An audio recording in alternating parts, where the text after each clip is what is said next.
America's manufacturing heartland is suffering heavily in this economic downturn. In the 70s and 80s, the state was under solid Republican control, but it's since turned narrowly Democratic.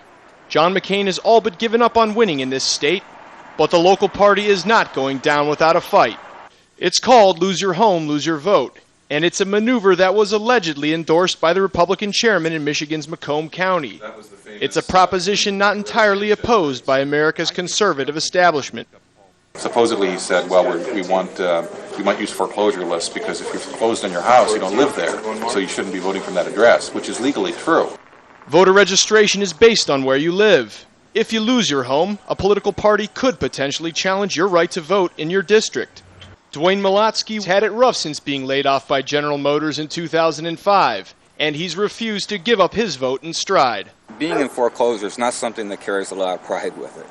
You know, it almost feels like a sense of failure anyways. But to be there at a polling place and, you know, to be detained basically while they check your information and let everybody else go ahead of you, I mean, it sounds kind of denigrating. Dwayne joined a class action lawsuit against the state Republican Party and won. While they did not admit to anything, Republicans settled by agreeing to not challenge anyone based on home foreclosures alone.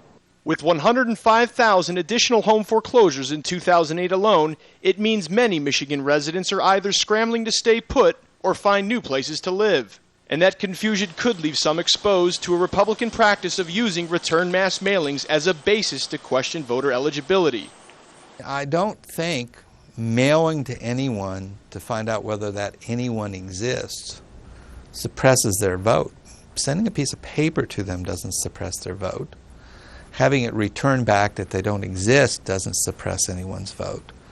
Michigan's top Democrat, who had backed Dwayne's lawsuit, was alarmed. Well, your conversation with him confirms my worst fears, that they will find some subterfuge, some way to use these lists indirectly now that they've agreed that they can't use them directly. At stations like these throughout Michigan, election officials are prepping for the possibility of a high number of voter challenges. No one knows what kind of delays that could create on Election Day, but whether or not it happens, there is no unringing the bell. The prospects of facing hassle, confusion, or Election Day embarrassment may prove enough to keep some prospective voters at home, provided they still have one. Don't be intimidated by people. Clayton Swisher, Al Jazeera, Macomb County, Michigan.